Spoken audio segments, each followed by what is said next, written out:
नमस्कार दोस्तों, कैसे हैं आप लोग। स्वागत है आपका इस यूट्यूब चैनल पर। तो दोस्तों, हम लोग पढ़ने वाले हैं आज नियंत्रक एवं महालेखा परीक्षक। क्या पढ़ेंगे भाई हम लोग? नियंत्रक एवं महालेखा परीक्षक यानी कैग पढ़ेंगे। कैग को पढ़ने के बाद हम लोग पढ़ेंगे सुप्रीम कोर्ट।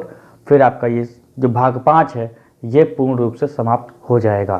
भाग 5 बहुत लंबा होता है, ठीक है। इसको काफ़ी दिनों से पढ़ रहे हैं हम लोग। तो आइए भाई देखते हैं हम लोग CAG. CAG CAG full form पूछ ले तो क्या होती है? कंप्ट्रोलर, COMP कंप्ट्रोल ओहो कंप्ट्रोलर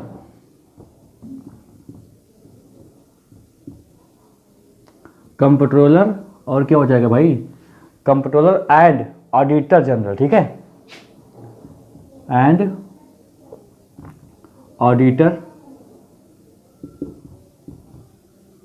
जनरल। नियंत्रक एवं महालेखा परीक्षक। नियंत्रक एवं महालेखा परीक्षक, इतना बड़ा इसका नाम होता है। और ये कहाँ तक पढ़ेंगे हम लोग? 148 से 151 तक पढ़ेंगे, ठीक है। 148, 49, 50, 151। तो हम लोग कितने? 4 पढ़ेंगे। ये कैग क्या होता है? कैग, ये कैग क्या होता है भाई? देखिए, सरकार द्वारा जो खर्चे किए जाते हैं ना, उनकी देखरेख, उन पर नियंत्रण करता है ये कैग। देखिए, कैग का एक विशेष क्वेश्चन ये बनता है कि डॉक्टर भीमराव अम्बेडकर ने कैग के बारे में एक टिप्पणी की है। वो ये की है कि भारतीय संविधान के तहत सबसे प्रमुख अधिकारी होता है ये, या पद होता है कैग। क्यों? क्योंकि यही जो है सरकार के जब जितने भी खर्चे वगैरह होते हैं, आय व्यय होते हैं, सबका ये देखभाल करता है कैग, सबकी देखभाल करता है। और ये कैग जो होता है वो एक ही होता है, ऐसा नहीं है कि राज्य में कैग अलग होते हैं, केंद्र में अलग। एक ही पद बताया गया है पूरे भारत में, और उसके अंडर में बहुत सारे सदस्य काम करते हैं। तो ये केंद्र और राज्य दोनों की सरकारों के खर्चे और व्यय का जो होता है ना, उन पर नियंत्रण करता है, उनकी देखरेख करता है, उनकी जांच, उनकी रिपोर्ट बनाता है ये।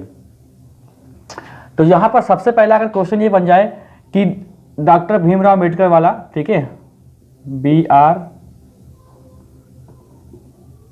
अम्बेडकर, ओहो हिंदी में ही लिख दो भैया अम्बेडकर, कहीं स्पेलिंग मिस्टेक हो गई तो विवाद हो जाएगा, है ना। अम्बेडकर, इन्होंने कहा है कि भारतीय संविधान सबसे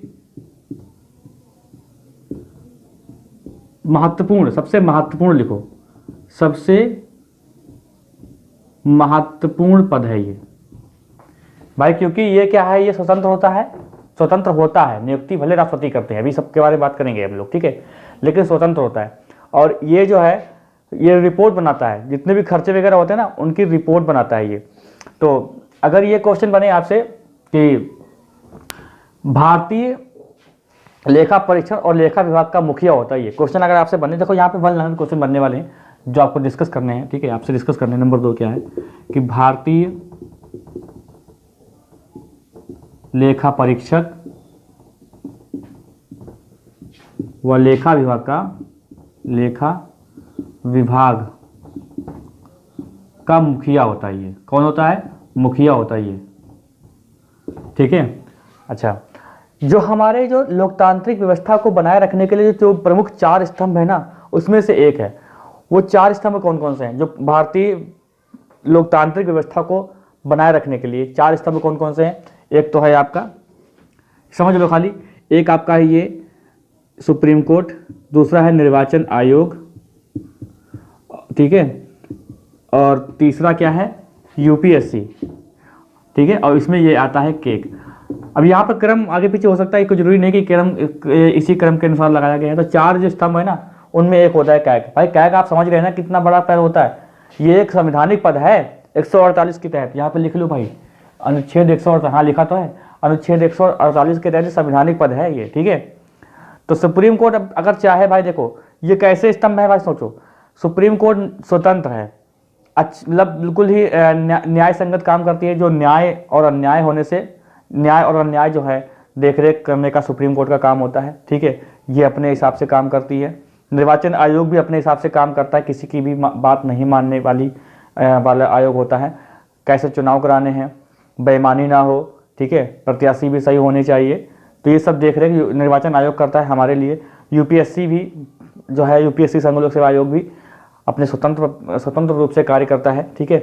और कैग, तो ये चारों लोग मिलकर जब स्वतंत्र रूप से बहुत ही ईमानदारी से काम करेंगे ना, देश की जो लोकतांत्रिक व्यवस्था है वो अच्छे से बने रहेगी, अच्छे से बनी रहेगी, ठीक है। तो ये आपको याद रखना है। हालांकि ये कोई जरूरी नहीं है, लेकिन मैंने बताया कि ये 4 स्तंभ माने जाते हैं, जिसमें कैग का भी नाम आता है, कैग का भी नाम आता है। तो ये भारतीय लेखा परीक्षक व लेखा विभाग का मुखिया होता है ये, ठीक है। और अभी मैंने बताया कि जो सरकार के जो खर्चे होते हैं ना, उनको इनकी देखरेख व नियंत्रण के लिए ये कैग का पद होता है। और दूसरी बात, ये भारत और भारत में और मतलब केंद्र में और राज्य में दोनों जगह काम करता है। राज्य में वो लोग काम करते हैं जो इनके अधीनस्थ होते हैं कैग के, वो लोग रिपोर्ट कैग को देते हैं। कैग लोग अभी बताता हूँ किसको रिपोर्ट पेश करते हैं, वो अनुच्छेद के तहत है ना, तो उसके बारे में देखते हैं, ठीक है। नंबर 3 काम देखो क्या करता है ये, नंबर 3 देखो क्या करता है ये, राज्य में क्या करता है, लेखांकन और लेखा परीक्षण दोनों का काम करता है। और केंद्र में जो कैग होता है वो सिर्फ लेखा परीक्षण का काम करता है। यहाँ पर लेखांकन मतलब क्या हो गया, अकाउंटिंग, और लेखा परीक्षण मतलब ऑडिटिंग, ठीक है। तो यहाँ पर देखो राज्य में काम क्या है, राज्य में ये लेखांकन करता है, सरकार के लेखा जोखा, ठीक है, लेखांकन और लेखा परीक्षण करता है, ये लेखा परीक्षण करता है। राइटिंग अच्छी नहीं है, कोई बात नहीं है, सही दिख नहीं रहा है, कोई बात नहीं है, आप लोग वीडियो को क्वालिटी बढ़ा लीजिए, आपको सही दिखने लगेगा, ठीक है, कंजूसी मत करिए डाटा में। तो राज्य में लेखांकन, और देखो नंबर 4 केंद्र में जो है लेखा परीक्षण का ही काम करता है, लेखा परीक्षण का काम करता है। अब आपके दिमाग में ये आ रहा होगा कि भाई कैग तो एक है, लेकिन उसके अधीनस्थ जो अधिकारी वगैरह होते हैं वो तो उनके अंडर में काम करते हैं ना। तो राज्य में क्या होता है कि लेखांकन और लेखा परीक्षण, दिमाग में आपका क्वेश्चन ये आया होगा कि सर राज्य में तो लेखांकन और लेखा परीक्षण दोनों करता है, पर केंद्र में खाली लेखा परीक्षण करता है, लेखांकन नहीं करता। लेखांकन मतलब क्या हो गया, अकाउंटिंग, और लेखा परीक्षण मतलब हो गया ऑडिटिंग, ठीक है। तो यहाँ पर एक चीज समझो, लेखांकन का मतलब ये होता है, अकाउंटिंग मतलब क्या होता है कि जो भी सरकार पैसा ले रही है, ठीक है, तो वो ये देख रही है कि जैसे मान लीजिए किसी स्कूल पे अभी शिक्षा पर, मान लीजिए कि शिक्षा पर अगर 5 रुपये खर्चा का बात हो रही है, 5 रुपये खर्चे की बात हो रही है, ठीक है, और 5 रुपये खर्चे की बात हो रही है, लेकिन सरकार ने लगाया 10 रुपये दिखा रही, सरकार ने दिखाया कि 10 रुपये खत्म हुआ है, तो ये रिपोर्ट जो ये हो गई अकाउंटिंग। इसकी जांच करना क्या हो गई, अकाउंटिंग हो गई। इसकी जांच करना क्या हुआ, अकाउंटिंग। लेखा, ये क्या हो गया, लेखांकन, कि मतलब सरकार ने जो है पैसा सही, मतलब पैसा जो है ज़्यादा तो नहीं इन्वेस्ट कर दिया, ये लेखांकन हो गया। और एक ये लेखा परीक्षण मतलब ये हुआ कि जिसके लिए सरकार ने पैसा लगाया है उस काम के लिए पैसा इस्तेमाल किया गया है कि नहीं, सही जगह लगाया। ऐसा तो नहीं है कि सरकार ने शिक्षा के लिए पैसा लिया और शराब भट्टियों पर खत्म कर दिया, ठीक है। तो ये लेखा परीक्षण हो गया। तो पहले केंद्र में लेखा परीक्षण और लेखांकन दोनों होते थे, लेकिन 1976 के बाद से ये ऐसा हो गया है, ठीक है, कि सिर्फ और सिर्फ ये लेखा परीक्षण ही करती है, ये लेखा परीक्षण ही करती है। अब लेखांकन का काम नहीं करती है कि सरकार ने पैसा लिया है तो वो कितना, मतलब उसी के हिसाब से, रेंज के हिसाब से पैसा खत्म कर रही है कि ज़्यादा कर रही है, ये नहीं कर रही, ये मतलब नहीं है। अगर आज सरकार ने पैसा लिया शिक्षा के लिए कि शिक्षा के लिए 10,000 करोड़ चाहिए, तो 10,000 करोड़ का जो दिखाया गया वो शिक्षा के लिए लगा है कि नहीं लगा है, ये बात खाली चेक करेगा। ये हो गया लेखा परीक्षण। और कितना खत्म करना चाहिए था, ये अकाउंटिंग हो गई, कहाँ कहाँ कितना कितना लगा, एक एक हिसाब किताब मतलब अकाउंटिंग हो गया, ठीक है, हिसाब किताब अकाउंटिंग हो गया। तो आपको समझ में आ गई होगी बात। तो राज्य में लेखांकन और लेखा परीक्षण करता है, लेकिन केंद्र में लेखा परीक्षण का काम करता है। ये सारे क्वेश्चन आपसे बन सकते हैं, ठीक है। यहाँ पर आपको हल्के में लग रहा होगा, लेकिन जब क्वेश्चन बन के आएगा ना, जहाँ पर लिखा होता है कि कथन दिया होता है, कारण दिया होता है, तो वहाँ पर ऐसे क्वेश्चन बनते हैं, तो ये ध्यान रखिएगा, ठीक है, यूपीएससी लेवल में। अब देखो 5वां पॉइंट ये है, अच्छा यहाँ पर सब ठीक है, इसको हटाओ। तो अनुच्छेद 48 के तहत किया है, हम लोगों ने लेखा, इसके बारे में इतनी बातें जान ली है। एक बात और जानो, एक बात और देखो, ये जो है लोक जो कैग होता है ना, लोक लेखा समिति का क्या बोलते हैं, लोक लेखा समिति का मार्गदर्शक और मित्र कहलाता है भाई ये। ठीक है, तो ये लोक लेखा समिति, लोक लेखा समिति का मार्गदर्शक व मित्र कहलाता है ये। देखो मैंने आपको कल जब बताया था, जब मैंने आपको ये पढ़ाया था लोक लेखा समिति, तो वहां पे मैंने बताया था कि जो इसमें रिपोर्ट होती है ना कैग की, तो कैग की रिपोर्ट जो है लोक लेखा समिति में जाती है, फिर लोक लेखा समिति उस पर जो है अपनी राय वगैरह देती है, जांच वगैरह करती है। तो और जांच के दौरान अपना जो है उससे जो हेल्प भी मांग सकती है कैग की जो है रिपोर्ट वगैरह, कैग रिपोर्ट राष्ट्रपति को देते हैं, राष्ट्रपति फिर अपने सदन में भेजते हैं, तो वहाँ पर जांच वगैरह होती है। फिर जांच की कुछ समझ में नहीं आ रहा है तो कैग से अपनी राय भी ले सकते हैं। तो वही है कि लोक लेखा समिति का मार्गदर्शक व मित्र कहलाता है कैग। ये क्वेश्चन अगर बन जाए वन लाइनर में कि लोक लेखा समिति का मार्गदर्शक व मित्र किसे कहा जाता है, ठीक है, तो आपको लगाना है कैग। ठीक है, नियंत्रक एवं महालेखा परीक्षक, कंप्ट्रोलर एंड ऑडिटर जनरल। ठीक है, कंप्ट्रोलर। ठीक है, अब इसको हम मिटाते हैं। अब देखते हैं कि ये जो नियुक्ति है ये कैसे होती है, नियुक्ति कैसे होती है ये। देखो नियुक्ति जो है राष्ट्रपति करते हैं इसकी, तो राष्ट्रपति जो है कैग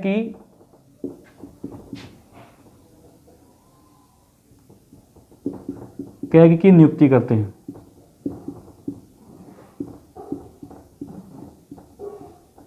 ये अनुच्छेद 148 में ही बताया गया है। ठीक है, आर्टिकल 148। तो ये तो आपने जाना।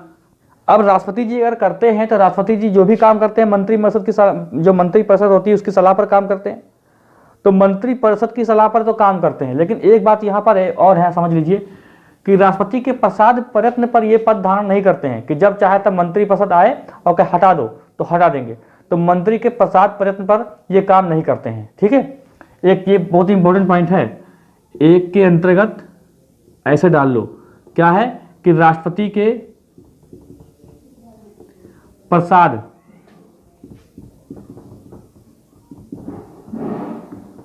पर पद नहीं है, ये ध्यान रखिएगा, पद नहीं है। आइए बताता हूं मैं क्या। देखो इसकी योग्यता क्या है, योग्यता जो है संसद बनाती है। ठीक है, संसद अनुच्छेद 118 के तहत, मैंने बताया था कि अनुच्छेद 118 के तहत संसद अपने नियम बनाती है। इसमें ये योग्यता रखती है कैग के लिए कि जो कैग है वो आईएएस अधिकारी होना चाहिए। ठीक है, तो योग्यता के अगर तौर पर देखें, योग्यता के तौर पर तो क्या है इसकी योग्यता, एक आईएएस ऑफिसर होना चाहिए। और इसकी अगर मान लीजिए बात करते हैं क्या बोलते हैं, अवधि, क्या बोलते हैं इसको, पद की अवधि क्या होती है, तो अवधि होती है 6 वर्ष। 6 वर्ष यार क्या बोलेंगे उसको, अवधि बोलेंगे, समयावधि बोलेंगे, क्या बोलते हैं उसको है यार, पद 6 वर्ष, अब याद नहीं आ रहा मुझे, 6 वर्ष या क्या होता है 65 वर्ष की आयु, जो पहले हो जाए, जो पहले हो जाए। यहां पे समझो एक बात, 6 वर्ष की, अधिकतम 6 वर्ष की आयु तक ये अपने पद पर रहते हैं। कौन, कैग। अब देखो यहां पर बात यह है कि 6 वर्ष तक तो ये रहते हैं। ठीक है, लेकिन जैसे मान लीजिए किसी की नियुक्ति मान लीजिए हुई है 55 साल में, 55 साल का आईएएस ऑफिसर है भाई वो, और उसकी नियुक्ति हो गई है, तो जो पहले होगा 55 6 61, तो 61 साल पे ये रिटायर हो जाएंगे, 61 साल पे ये रिटायर हो जाएगा कैग। ठीक है, और मान लीजिए कोई, जैसे मान लीजिए कोई 61 साल पे आया है, कोई 61 साल पे इसकी नियुक्ति हुई है कैग के तौर पर, तो ये 65 साल पर ही, 65 साल पर आते ही, ठीक है, रिटायर हो जाएगा भाई। ये समझ रहे हैं कि नहीं, मतलब जो 6 वर्ष हो या 65 वर्ष, जो पहले आयु हो जाएगी तो उसी के तौर पे ये रिटायर कर दिए जाते हैं। ये समझ में आपको बात आ गई होगी, 6 वर्ष या 65 वर्ष, समझ में आ गया होगा कि 6 वर्ष 65 वर्ष क्या है, कि मतलब जो इन दोनों में से जो भी अवधि जो है पहले पूरी हो जाएगी उसी के हिसाब से रिटायर हो जाएंगे ये।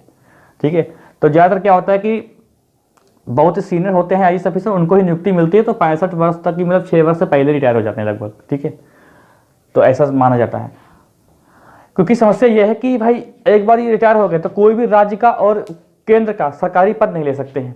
हालांकि वो अलग बात है कि वो किसी के राज्यपाल बना दिए जाएं या किसी का, या जो है राष्ट्रपति के लिए नियुक्त कर दिए जाएं, राष्ट्रपति के लिए राष्ट्रपति बन जाएं, या हो सकता है कि मंत्री पद ले ले कोई, तो वो अलग बात है। लेकिन लाभ पद मतलब अलग चीज़ है। जो सरकारी लाभ पद होते हैं वो नहीं ले सकते, एक बार अगर रिटायर हो गए फिर वो लाभ पद पर नहीं आ सकते। राज्यपाल वगैरह बना दिए जाएं वो अलग बात है, ठीक है। समझ गए होंगे आप इस बात को, तो समझ गए होंगे 65 साल और ये 6 वर्ष की बात क्या इसका सिस्टम है, ठीक है। अच्छा देखो, मतलब क्या होता है कि ये जो है यहाँ पर जो मैंने बताया प्रसाद पर्यत मतलब बताया मैंने, इसका मतलब क्या हुआ कि प्रसाद पर्यत मतलब ये होता है कि जब भी मंत्री परिषद चाहे किसी को नियुक्ति दिला दे और जब भी मंत्री परिषद चाहे वो उसको हटा दे। तो इसमें नियुक्ति तो मिल जाती है भाई, कार्य को नियुक्ति तो मिल जाती है, लेकिन ये हटेगा नहीं, ये हटेगा नहीं ऐसे। अगर इसको हटाना है, ठीक है, अगर इसको हटाना है तो दोनों सदनों से 2/3 बहुमत द्वारा प्रस्ताव पारित करना पड़ेगा, तब जाके हटेगा ये, ऐसा नहीं हटता। जैसे सुप्रीम कोर्ट का जज हटेगा ना, वैसे ही हटेगा। सुप्रीम कोर्ट इसके बाद पढ़ेंगे ना बहुत डिटेल में, तो वहां पर बड़ा मजा आएगा, ठीक है। तो सुप्रीम कोर्ट आपने शायद वैसे पढ़ी नहीं होगी अभी तक, जैसे पढ़ाने वाला हूँ मैं आगे क्लास में। तो सुप्रीम कोर्ट के जैसे जज को हटाया जाता है वैसे 2/3 बहुमत से उसको हटाया जाएगा। इसीलिए ये क्या होता है, स्वतंत्र होता है, ये अपने अनुसार काम करता है, इच्छा अनुसार। इसको किसी का डर नहीं रहता कि मुझे हटा दिया जाएगा। 2/3 बहुमत बहुत ज़्यादा हो जाता है यार, 2/3 बहुमत लोकसभा से भी, 2/3 बहुमत राज्यसभा से भी, तब प्रस्ताव पारित होगा, तब जाके हटेंगे। और कम से कम 100 लोगों की जो है सहमति होनी चाहिए, तब वो प्रस्ताव लाया जाएगा उसमें। तो बड़ा वाला सिस्टम होता है, ठीक है। तो ये जो प्रसाद पर्यत वाला सिस्टम होता है यही होता है। अब इस पर विवाद ये दोस्तों होता है कि भाई ये जो मंत्री परिषद की जो सलाह पर जो कैग नियुक्त होता है ना, इस पर विवाद होता रहता है। इस पर मतलब एक डाउट रहता है यार कि मंत्री परिषद तो उसी को मतलब सुझाव देगी ना कि जो उनके अनुसार काम करेगा, है ना। भाई देखिए क्या होता है कि ये कहावत चली आ रही है कि जो किंग होता है वो किंग इतना बड़ा नहीं होता जितना किंग मेकर बड़ा होता है। इतना किंग मेकर यानी राजा बनाने वाला जितना बड़ा होता है ना, उतना राजा नहीं बड़ा होता है। तो ये मंत्री परिषद तो सलाह देती है इसको बनाने के लिए, कैग को बनाने के लिए। तो इसी पे विवाद होता रहता है कि भाई मंत्री परिषद क्यों सलाह देती है, लेकिन ये नियम है, ठीक है, ये मतलब परंपरा चली आ रही है। तो इसके लिए आयोजन कुछ ना कुछ मतलब हो सकता है आगे आने वाले दिनों में, कई सालों में, 50-60 सालों में ये शायद बदल जाए, ठीक है। तो ये जो कैग होता है ये मंत्री परिषद की सलाह पर राष्ट्रपति नियुक्त। तो अगर राष्ट्रपति किसी को भी अगर नियुक्ति देते ना तो मंत्री परिषद की सलाह पर ही देते हैं, ये तो बिल्कुल कन्फर्म बात होती है, ठीक है। तो ये चाहते हैं कि ये ऐसा ना हो, बहुत लोग चाहते हैं ऐसा ना हो। हालांकि ये तो चलो अच्छा है कि कम से कम 2/3 बहुमत द्वारा इसको हटाया जाएगा, तभी हटेगा। वरना ऐसा ना हो कि अगर नाराज हो जाए मंत्री परिषद, कहेगा लिख के पत्र दिया कि चलो इसको हटाओ, तो इसको हटा दिया जाएगा, ऐसा नहीं होगा, ठीक है। समझ गए होंगे इसका, समझ गए होंगे इस बातों को। शपथ भी जो है राष्ट्रपति दिलाते हैं। अगर क्वेश्चन बन जाए भाई कि कैग को शपथ कौन दिलाता है, तो राष्ट्रपति दिलाते हैं, ठीक है। और नंबर 5, इनका जो वेतन होता है वो संचित निधि से होता है। जो खजाना होता है ना भारत का, उसी से वेतन इनका निर्धारित किया जाता है। वर्तमान में इनका जो वेतन है वो 2.5 लाख रुपए है भैया, 2.5 लाख। इतने भत्ते वगैरह हो जाते हैं कि सब कुछ तो फ्री होता है, तो इनका 2.5 लाख वेतन तो ऐसे बचता है यार। लाइट सब कुछ फ्री होता है, इतने बढ़िया महल में सब लोग रहते हैं, सब इतना सब कुछ होता है, तो ये 2.5 लाख रुपए तो खाली है, कुछ नहीं है। देखो हाँ यार, पद नहीं, यहाँ पर देखो कार्यकाल, अब याद आ गया मुझे, कभी कभी छोटे छोटे पॉइंट दिमाग में नहीं आते। कार्यकाल, ठीक है। तो शपथ राष्ट्रपति दिलाते हैं, संचित निधि से 2.5 लाख रुपए वेतन मिलता है इसको, कैग को, ठीक है। चलो भाई इसका स्क्रीनशॉट लेते हैं और आगे चलो। अरे ये भी अब की बार देखो, ये भी मिटा दिया, कैग को भी मिटा दिया मैंने, और कैग चल रहा है।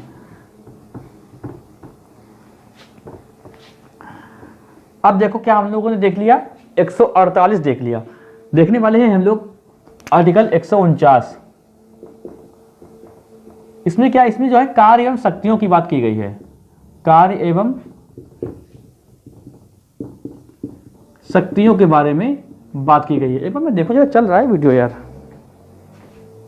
देखो एक मिनट रुको भाई, जरा इसको नीचे लिखते हैं क्योंकि ऊपर जो है लाइट पड़ रही, फोकस पड़ रहा है। आर्टिकल 149 में क्या है, कैग की जो कैग की कार्य एवं शक्तियां,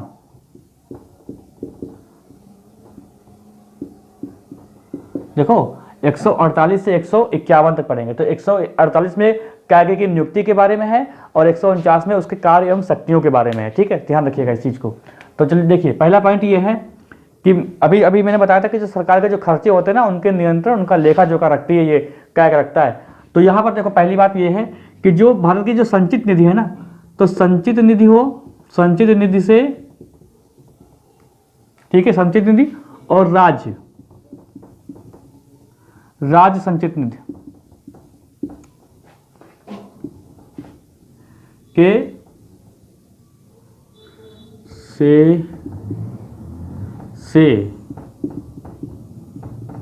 लिए गए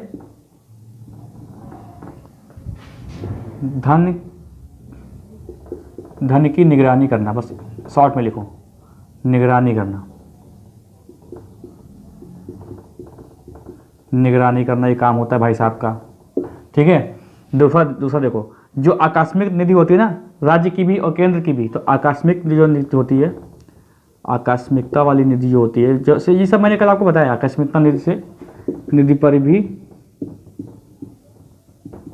ठीक है, लेखा जोखा रखना।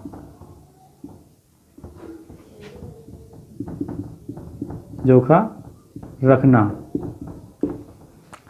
देखो तीसरा पॉइंट देखो, ये है कि जो सरकारी जो कंपनियां है ना, उनके खर्चों पर जो व्यय हो, जो उनके जो खर्च और व्यय होते हैं उन पर भी निगरानी करता है कि सरकारी जो कंपनियां होती हैं, ठीक है। देखो सरकारी कंपनियां जो होती हैं, सरकारी कंपनियों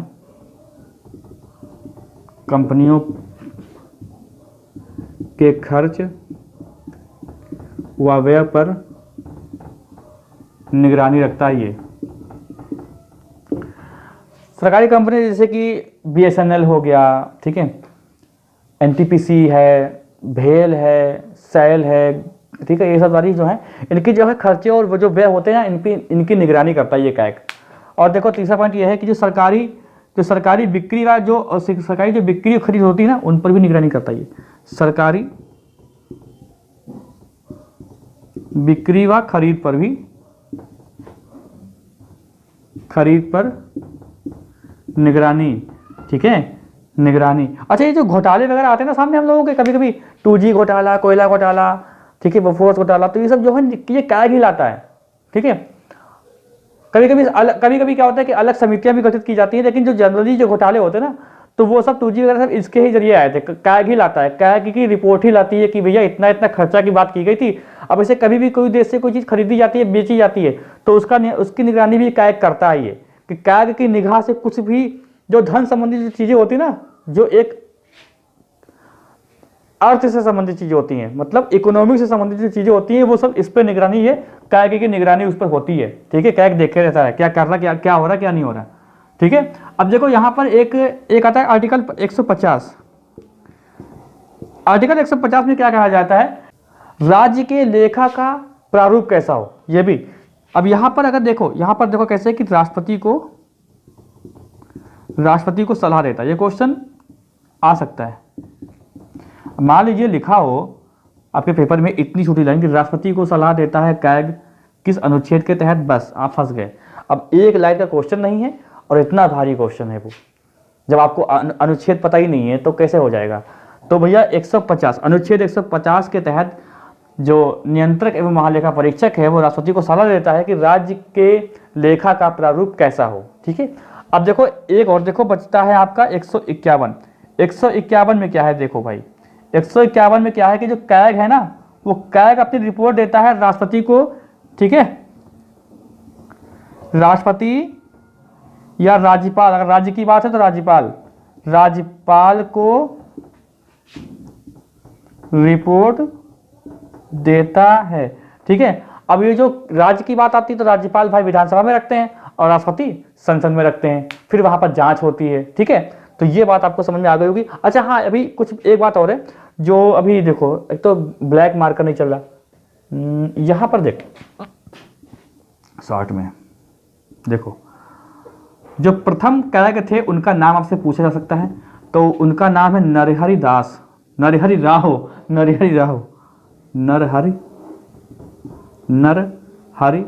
राव, ठीक है। नरहरि राव ये प्रथम कैग है। और वर्तमान में देखो कौन है, वर्तमान इससे पहले कौन थे, कोई महर्षि थे, याद नहीं आ रहा मुझे। इसमें कौन है, GC मुर्मू, ठीक है, GC मुर्मू, ये IAS ऑफिसर हैं और 8 अगस्त से इन्होंने अपना कार्यकाल संभाला है। 8 अगस्त 2020 से ये कार्यकाल पे संभाले अपना है। तो जीसी मुर्मू इनका नाम है। और प्रथम कौन क्या रहे हैं? नरहरि राव रहे हैं। ये जीके का क्वेश्चन बन सकता है, ठीक है। तो आप इसका स्क्रीनशॉट लो। और ये आपका संसद खत्म हो गया, नियंत्रक एवं महालेखा परीक्षक खत्म हो गया। अब आपका आता है सुप्रीम कोर्ट। सुप्रीम कोर्ट में भी काफ़ी क्लासेस लगने वाली हैं, क्योंकि सुप्रीम कोर्ट में जो भी इंटरेस्टिंग फैक्ट हैं, जो भी वाद हैं, केस हैं, वो सारे के सारे हम लोग डिस्कस करेंगे। अब बहुत ही डिटेल में सुप्रीम कोर्ट को पढ़ेंगे, बहुत ही मज़ा आने वाला है। ऐसी ऐसी चीज़ें जानेंगे ना जो आपको शायद पता ना हो, बिल्कुल आपने सोचा भी नहीं होगा कि ऐसी ऐसी चीज़ें भी होती हैं, ठीक है। तो कोई डाउट होता है किसी भी चीज़ को लेकर तो आप लोग कमेंट कर सकते हैं। और कोई भी चीज़ अगर छूट गई हो तो उसको भी देख लीजिएगा, मतलब कोई चीज़ छोड़ दी हो, कोई पॉइंट छूट गया हो, अलग बात है। हालांकि वो क्वेश्चन के हिसाब से इंपॉर्टेंट नहीं होगा, इसीलिए शायद छोड़ दिया गया हो। तो अपने साथियों को भी इसके बारे में जरूर बताएं भाई, और वीडियो को पूरा देखा करें। चैनल पे जो लोग नए हैं वो कृपया सब्सक्राइब कर लें, बेल आइकन हो जाए, जिससे आपको वीडियो का नोटिफिकेशन मिलता रहे। मिलते हैं हम लोग अगली क्लास में।